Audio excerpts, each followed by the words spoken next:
To make a large bow, you're going to want to let out a tail about 12 to 18 inches, and I'm using ribbon with wire.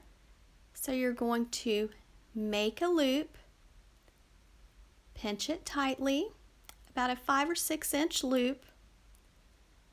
Then you're going to let out some more ribbon, make another loop on the opposite side about the same size as your first loop. If your ribbon has a design, sometimes you have to twist the ribbon to keep the design on top. So check your loops to make sure they're about the same size each time. So here I'm making a double bow, and I am going to be adding a solid red ribbon on top of this one. So just keep holding it tight in your hand. Next, you're going to let out a 12 to 18 inch tail with your second color of ribbon, and you're just going to place it on top of your first color. Keep it pinched tightly in your hand. Don't forget to let out that tail, and then you're just going to make your loops about the same size as you did with the first color of ribbon.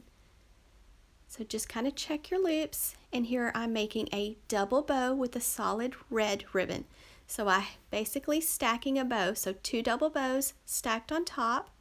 Then let out a tail, and you're going to want to have some floral wire or a pipe cleaner close by to wrap it tightly around the center of your bow, and then you're going to use your pipe cleaner or wire to attach the bow to the top of your Christmas tree or your wreath or whatever you're working on. Make sure you fluff your loops on your bow, and that's it, guys. Now you have a beautiful bow. I added this bow to the top of one of my Christmas trees, so I'm going to add a picture at the end. Just remember to leave your pipe cleaners long or your wires, that way you can attach it to the top of your Christmas tree.